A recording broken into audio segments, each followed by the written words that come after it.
वह पथ क्या पथे कुशलता क्या, जिस पथ पर बिखरे सूल न हो। नाविक की धैर्य परीक्षा क्या, यदि धाराएं प्रतिकूल न हो। इस वीडियो में आप यह जान पाएंगे कि हमको अपने जीवन रूपी नौका का नाविक खुद बनना पड़ता है, तभी हम सफलता को प्राप्त कर सकते हैं। यह मत सोचिए कि यदि आप जन्मजात नेता या अभिनेता नहीं हैं, तो सदा ऐसे ही रहेंगे। यदि आप में नेता या अभिनेता बनने के गुण नहीं हैं, तो क्या हुआ? आपके अंदर ऐसी शक्तियां तो विद्यमान हैं, जिनके सहारे और बहुत से ऐसे अच्छे काम करके आप अपना नाम ऊंचा कर सकते हैं। बस आपको अपनी शक्ति की पहचान होनी चाहिए।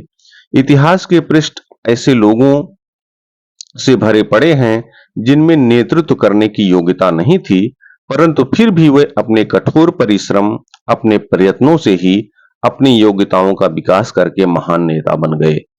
ध्यान रखिए, नेतृत्व करने वाले किसी की नकल नहीं करते, वे दूसरों के विचारों का सहारा नहीं लेते, बल्कि वे स्वयं सोचते हैं और अपने कार्य का निर्धारण स्वयं करते हैं और उसी के सहारे आगे बढ़ जाते हैं। आप आम आदमी पर नजर डालिए, तो प्रत्येक किसी न किसी चीज या व्यक्ति का सहारा लिए नजर आता है। कुछ लोगों को अपने धन पर भरोसा होता है, तो कुछ को अपने मित्रों पर तथा कुछ को अपने वंश का ही गर्व होता है। ऐसे बहुत कम लोग दिखाई देंगे जो अपने आप पर भरोसा करते हैं, जो केवल स्वयं की शक्ति के बल पर आगे बढ़ते हैं। ऐसे लोग किसी न किसी को दोषी ठहराकर अपने मन की आग को ठंडा करते हैं कि हमारे माँ बाप का ही यह दोष है, जिन्होंने हमें अपने पांव पर खड़ा होना नहीं सिखाया।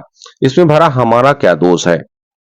जब एक बालक को उसका पिता काम को विशेष ढंग से करने के लिए कहता है, तो वह कभी संतुष्ट नहीं होता। परंतु जब वह अपने ढंग से उसी काम को करता है और उसे पूरा करने में सफलता प्राप्त कर लेता है, तो उसके चेहरे की खुशी देखने लायक होती है। इस प्रकार की भावना उस बालक में स्वयं शक्तिशाली बनने के एहसास को बढ़ाती है। स्कूल या कॉलेज की शिक्षा व्यक्ति की व्यवहार कुशलता तथा योग्यता में वृद्धि नहीं करती, वह तो कर्मचारी के हाथ में मात्र औजार पकड़ा देती है, पर उन औजारों का प्रयोग करना तो उसे स्वयं ही सीखना पड़ता है। एक आदमी ने कहा है कि जब वह बच्चा था, तो किस प्रकार से उसे अपने आप पर विश्वास की शिक्षा दी गई।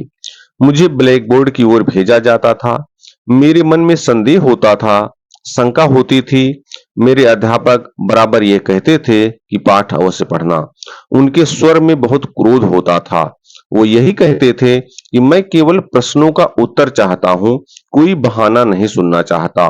यद्यप उनका यह व्यवहार कठोर लगता था, फिर भी बच्चों को सीधे रास्ते पर लाने के लिए ऐसा व्यवहार ही काम दे सकता था।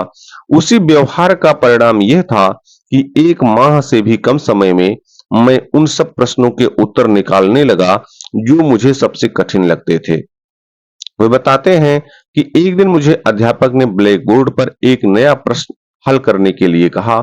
मैंने जैसे ही उस प्रश्न को हल किया, तो अध्यापक बड़े ही कठोर स्वर में बोले, नहीं, यह गलत है।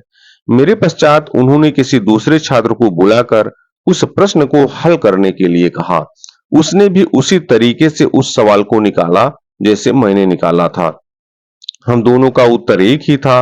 अध्यापक ने उसे कहा, वाह वाह शाबाश, तुम इस सवाल को निकालने में सफल हो गए। मुझसे रहा ना गया। मैंने झट से पूछा, श्रीमान, मेरा और उसका सवाल निकालने का तरीका एक है, उत्तर एक है, फिर आपने मुझे क्यों डांट कर कहा कि मेरा तरीका गलत है? अध्यापक बोले, यह बात तो तुम्हें उस समय कहनी चाहिए थी जब मैंने तुमसे कहा था कि तुम्हारा सवाल गलत है। याद रखिए, केवल पाठ को याद करने से ही उद्देश्य हासिल नहीं होता। अपने अंदर यह विश्वास पैदा करना भी उतना ही जरूरी होता है कि हमने जो किया वह सही है।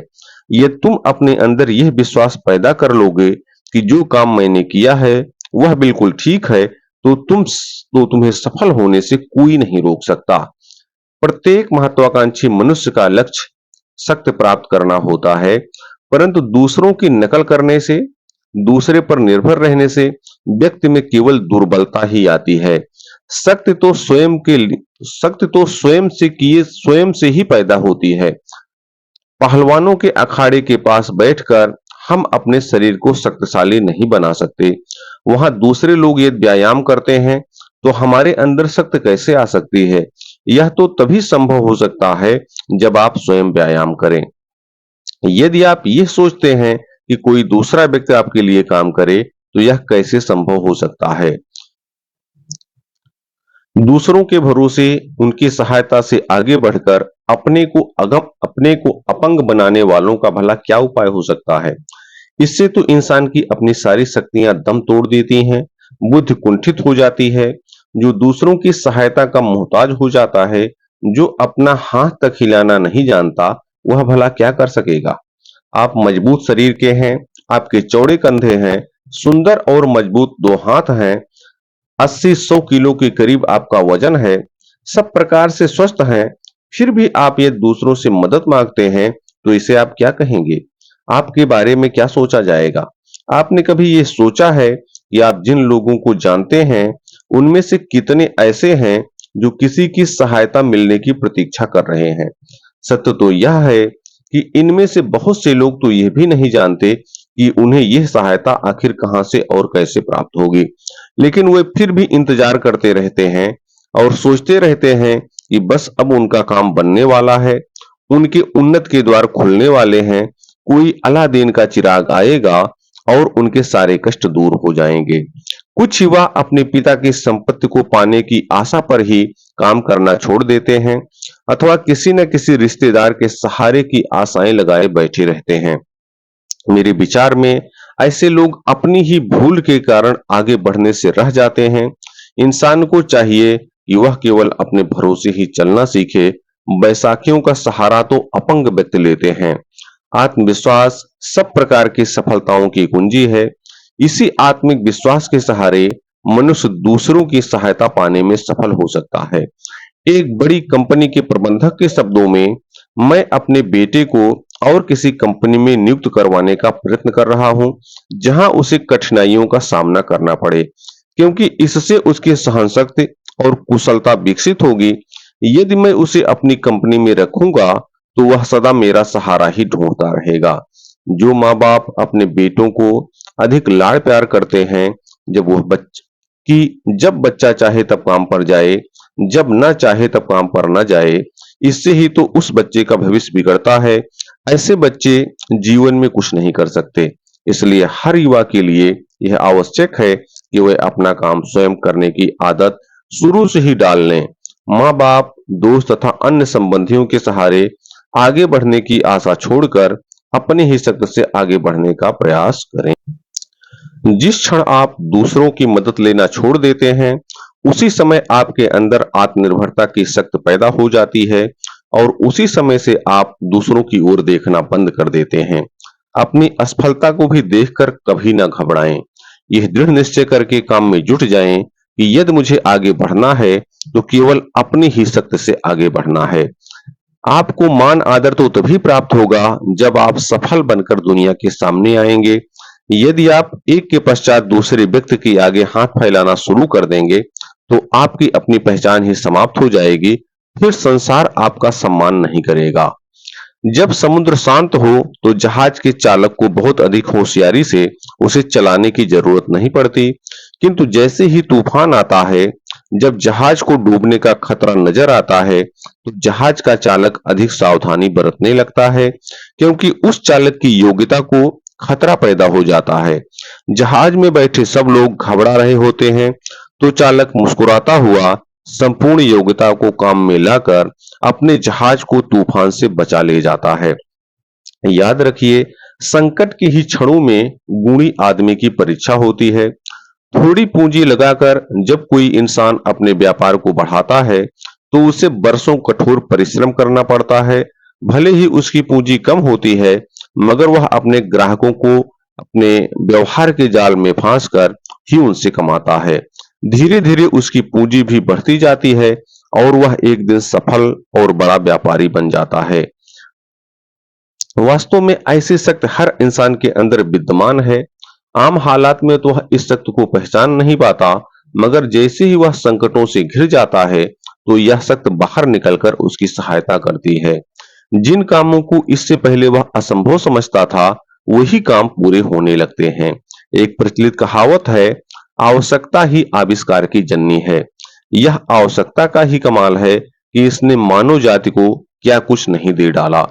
जिस आदमी को जो लगन लग जाती है, वह उसी लगन के सहारे सफलता प्राप्त कर लेता है। लगन और संकट दो ही ऐसे माध्यम हैं जिनके सहारे लोगों ने बड़े-बड़े चमत्कार कर दिखाए हैं। किसी की सहायता लेने के बजाय आत्मनिर्भरता का सहारा लेना अधिक लाभदायक होता है। यह एक ऐसी पूंजी है जिसका सहारा लेकर इंसान अधिक भीषण बाधाओं को पार कर जाता है, भयंकर कठिनाइयों पर भी विजय प्राप्त कर लेता है, बड़े से बड़े आविष्कार करने में भी सफल हो जाता है। इसलिए जो अपने सहारे जीता है, अपने बल पर चलता है, जो लक्ष्य पर अकेला चट्टान की भांति अडिग डटा हुआ है, जो बाधाओं को देखकर जरा भी नहीं घबराता, जिसे अपनी कार्यकुशलता, योग्यता, अपनी शक्ति पर पूरा भरोसा रहता है, वही सफलता की मंजिल को पा लेता है। तो इस प्रकार से आप अपने ऊपर पूरा विश्वास रखिए, अपना काम खुद करने की आदत डालिए, परिस्थितियां धीरे-धीरे आपके अनुकूल होना शुरू हो जाएंगी और आप सफलता के शिखर की तरफ बढ़ते चले जाएंगे। भगवान ने वो शक्तियां आपको दी हुई हैं, उन पर विश्वास रखिए और उनके प्रति कृतज्ञता का भाव अपनाइए और अपने जीवन को बेहतर से बेहतरीन बनाइए। याद रखिए, ऊपर वाले न भूलते हैं न भूल करते हैं, वह आपके प्रत्येक कर्म का फल अवश्य देते हैं। बहुत बहुत धन्यवाद।